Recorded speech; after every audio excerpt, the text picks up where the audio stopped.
The examples we had was a company that was looking to tokenize vaults full of gold into effectively stable coins backed by physical gold. So they could do that, but they had a couple of 100,000 users. They were looking for millions of users, so they need to connect to a larger exchange to be able to do that. And that's the sort of protocol that's where we need a standard, because there are high tens to low hundreds of these things coming up, all proprietary. There are dozens of bridging solutions that work for one or two of those things.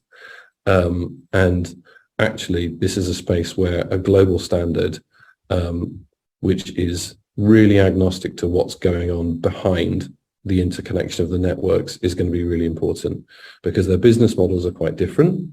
The nature of the assets that are on there and how they've implemented them is quite different. What is common to them is they need to move them agnostically from one network to another.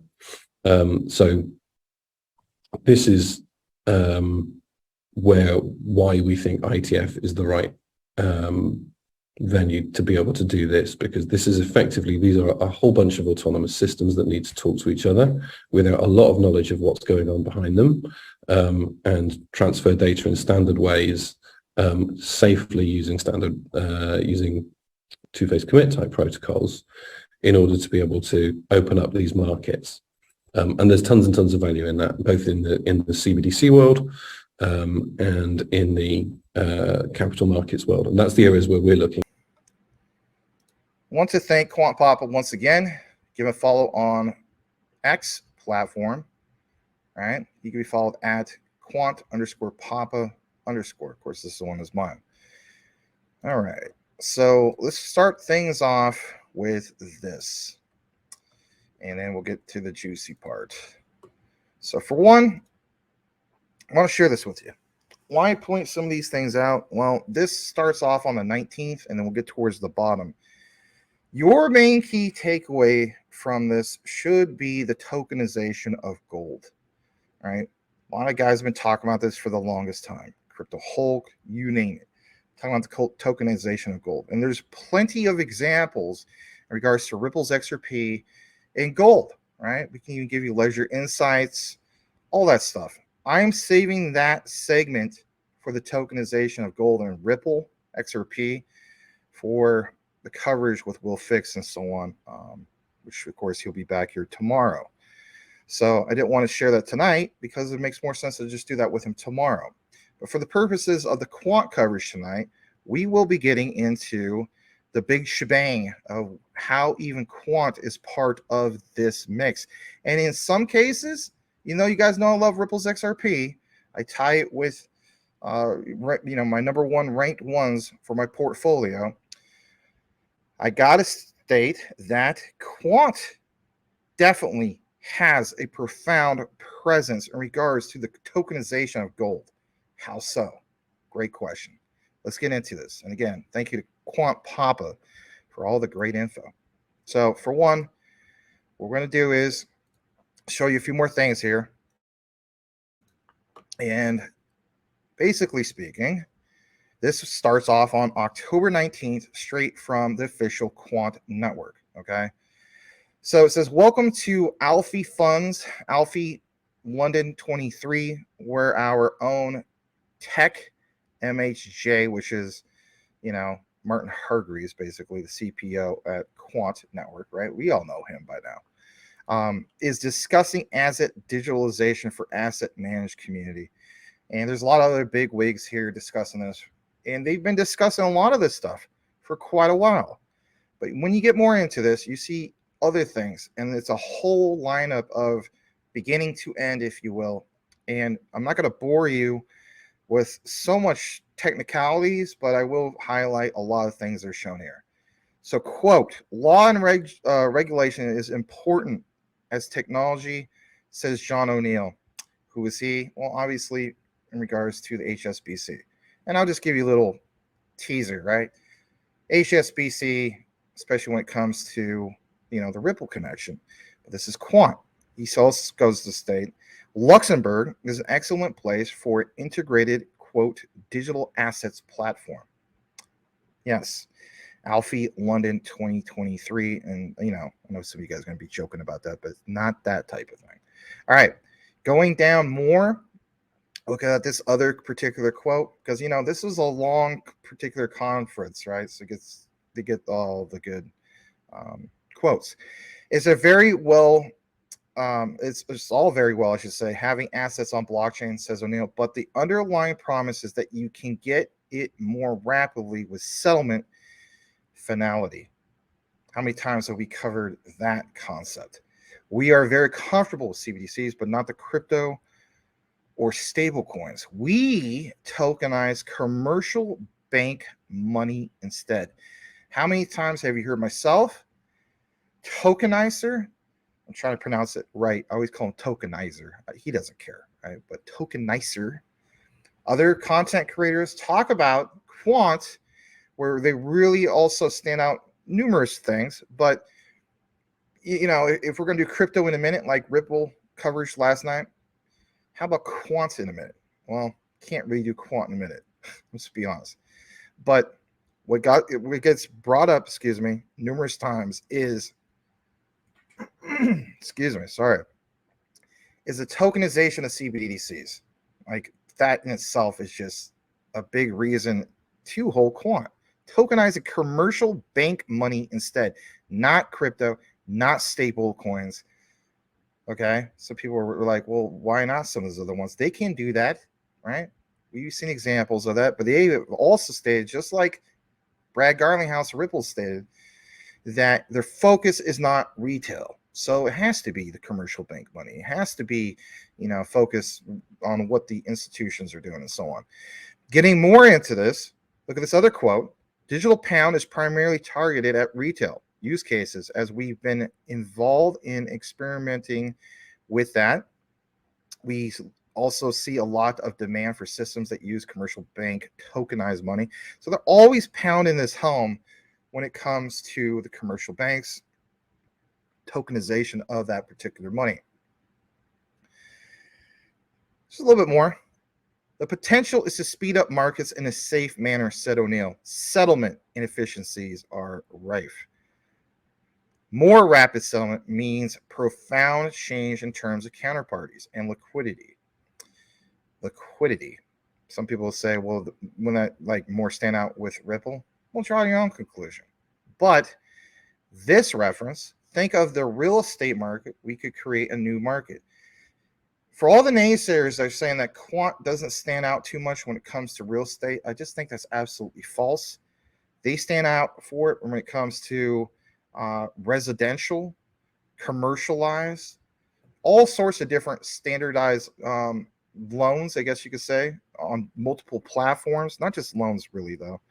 My point is commercial properties, big, giant, you know, real estate across the board. That's a huge industry, as we know. They're looking to create a new market. How so? Well, that's just, again, a few examples. They see early adoption of digital assets and investing in banking, started adoption in retail and consumer. I know I said earlier their focus is non-retail, but that's from Gilbert Verdi himself, right? It's a potential mega trend that will likely affect funds. Yeah, no kidding. A little bit more about this. I know it seems like it's a lot verbatim, but it's a nice outline. We'll get to the juicy stuff also here in a bit. Asset managers. How many times have Gilbert Verdi and the team mentioned asset managers, especially in some of these recent Quant Network trailers? They're really surprised to see how digital assets are going, basically. You don't need a new custodian or development work. You access the network through current relationships. Yeah, what about not having to jump through all the hoops because this is blockchain agnostic? Exactly. Done through what? Overledger. All right. Not going to get into all these parts here. Just going to jump down to this bottom part that Quant Papa want me to highlight. So part of the research, Quant Papa gets right to this point right here. And that is where this particular guy, O'Neill, agrees with Martin Hargreaves that it's not, that this is, about efficiency. The other element is liquidity. That's what will change the structure of markets. And to have Quant basically at the forefront of this, some of this stuff maybe don't just grasp it 100%. And I'd be with you on that, right? I always try to relate to the new people. But now I want to introduce this to you. Let's get you over to this particular tab because it's in relation to HSBC. So for the next 2 days, HSBC should be on your mind because, for one, it's the Quant connection. And if for anybody who's like, man, there's no Quant connection, the hell there isn't. And also the Ripple connection will be for tomorrow. So it's, again, today and tomorrow, HSBC. Just let that be stuck in your mind because we're going to be talking a lot about HSBC. So I want to share this with you as well. HSBC is one of the world's largest precious metal custodians. We're always talking about asset custodians, but this is precious metals. Precious metals have been brought up numerous times, numerous content creators, you name it. You've been reading it. Some of you guys are invested in precious metals, silver, gold, maybe even a little bit of copper, who knows, but especially silver, right? Anyway, look what it says. One of just 4 clears in the London market, HSBC didn't mention potential settlement benefits, but atomic settlement is one of the key advantages, of course, of distributed ledger technologies. Another is enabling greater mobility of collateral, but it's likely early days for that. And here's some more of the references. Look at this quote back to O'Neill again. In addition to for the demand for native digital assets, we are seeing appetite for tokenization solutions that can maintain a link to specific real world use cases such as gold. Said, of course, John O'Neill. And just in case if you're wondering his background, sorry if I didn't mention it before, global head of digital asset strategy, markets, and security services over at, of course, HSBC. Now, O'Neill is also responsible, of course, for HSBC Orion as DLT bond issuance platform. Getting more into this, HSBC is not the first bank to, of course, tokenize gold. We know that. Give me a second because I'm about to sneeze. I know this is horrible.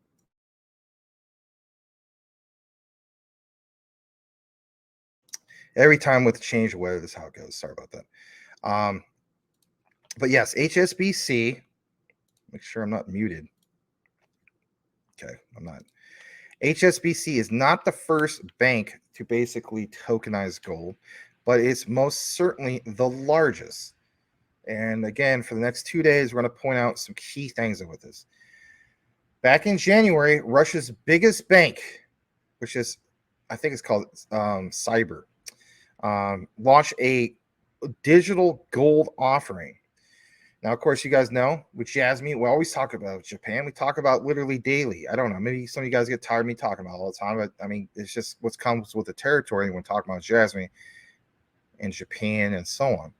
But Japan, Mitsui, which we've cited numerous times, and Commodities unveiled a retail targeted offering based on London Metal Exchange gold. Now, watch this for a second. So, if you're wondering, where do we take it from here? It gets extremely interesting, especially if you're a quant holder. A lot of you guys are. Some of you aren't. But for the ones who aren't, again, pay attention to some of these things. You might want to find out why you talked yourself out of quant. So we have talked about SATP. We talked about the core API layer when it comes to quant. The core API layer to connect everything, literally everything. Don't you want to be invested into something that's part of the future, especially Web3 that connects to everything? Maybe I should stop saying that Quant is basically allows interoperability for 100 plus blockchains and thousands of use cases, because thousands of use cases really isn't everything, right? But on the core API layer, it definitely is.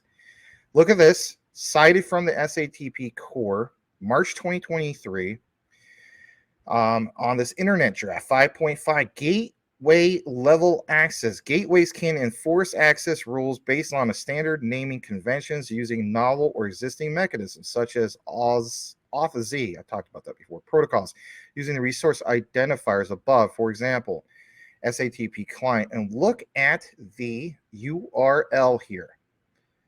This is proof This is not speculation anymore. It is no longer speculation. Okay? Pay attention to this, because anybody who fudded you out of your quant, shame on them. This is why I will not FUD anybody's particular asset they hold, even if I don't have it, because I just don't do that. I'm not going to be this guy that hops on around to different channels and be like pounding my chest to one thing, like some of the other guys have been doing. You've seen them do that.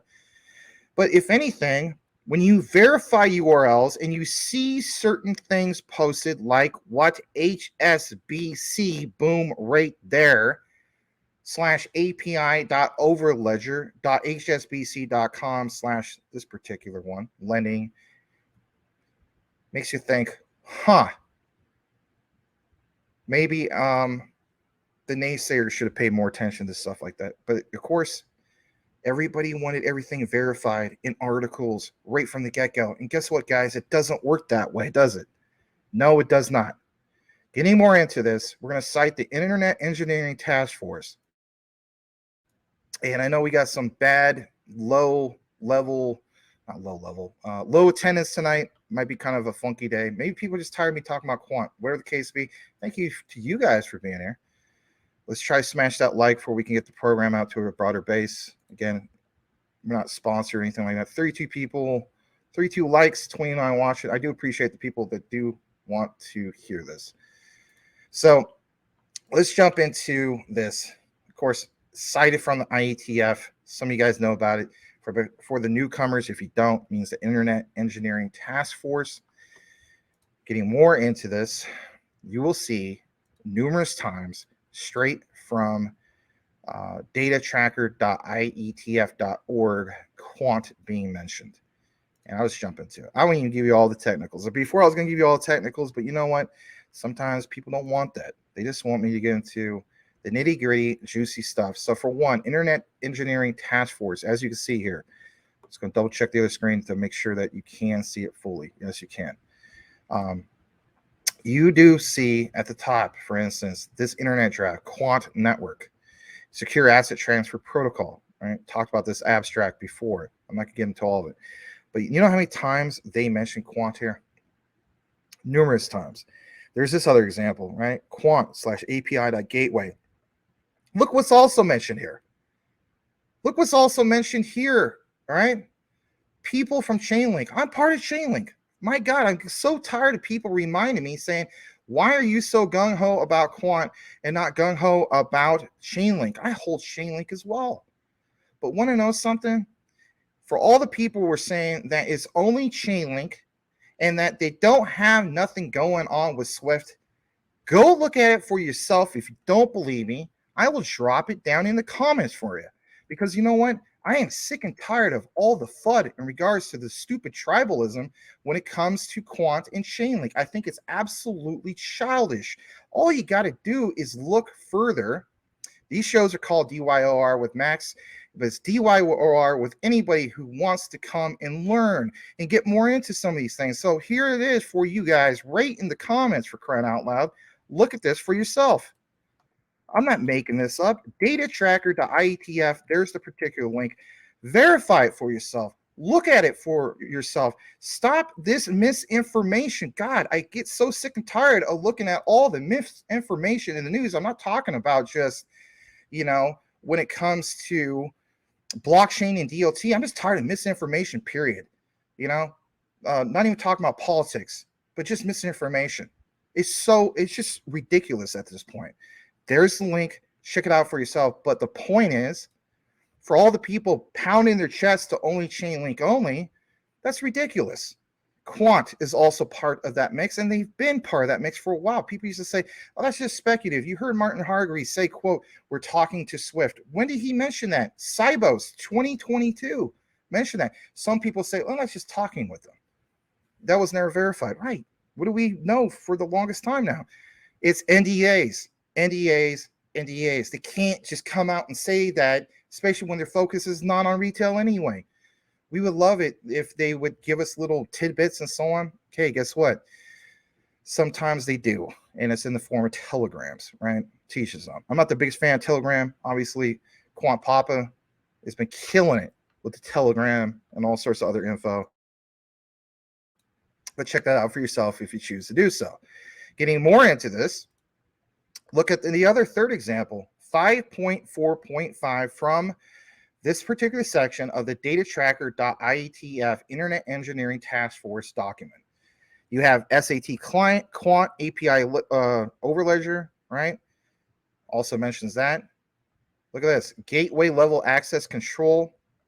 We talked about this, right? That was that first slide, right? Won't get into that again.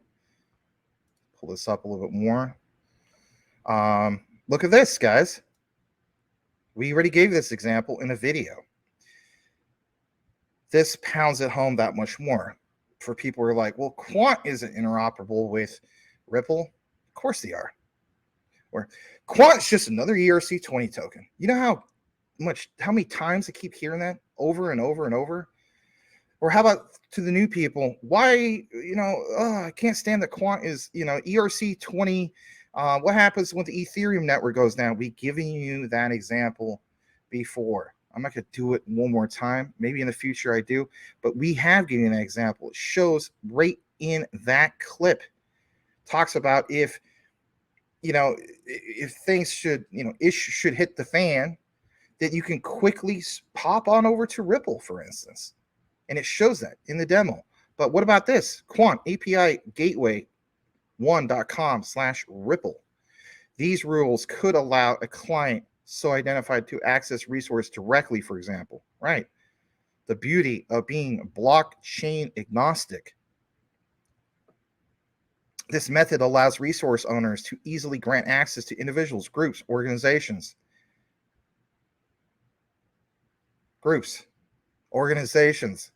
Individual gateway implementations may implement access controls, including subsetting and supersetting or applications or resources according to their own requirements. So a few more things on this. Again, look at all these references consistently. Look at this trade lens. We just gave you the example about,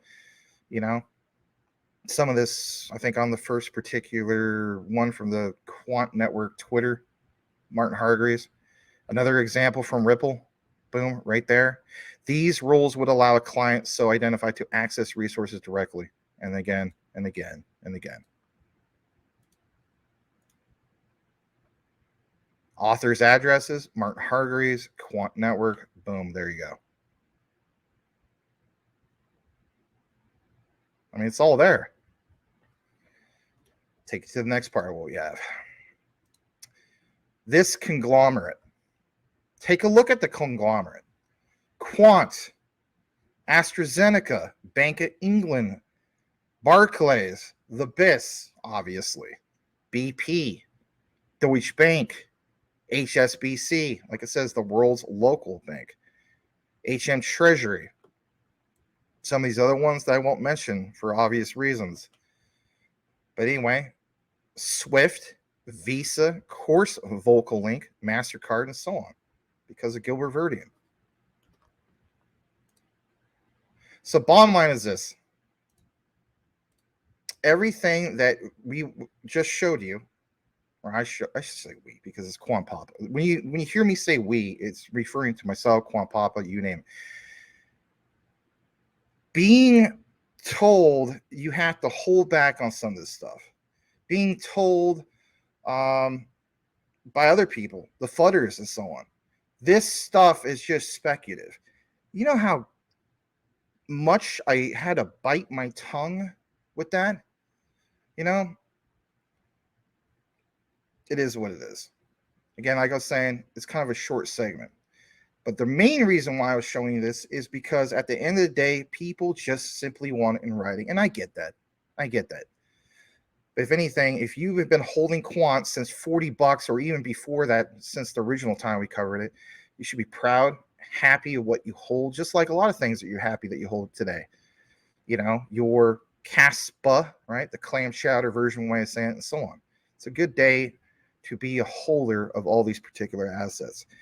When I look more and more into some of these things that, let's face it, was highly criticized about just being a guy that's just into speculation and stuff like that, it's a proud moment. And should be a proud moment for you who hold these assets, because now you're starting to see the things that were just speculative, basically saying, nope, not speculative. When we say everything, connected to everything, we mean just that, everything. And what more of a beautiful way to have these connections with the pioneers, the foundational fathers of the internet, who the Internet Engineering Task Force been around since what, 1984, 85, something like that. That's crazy. That's absolutely nuts. That concludes our quant coverage of the night. Let me kick it back to the comments. Let me catch back up into that, because the next part of coverage that we're going to have tonight is in regards to the collaboration with the one and only Men in Logwar.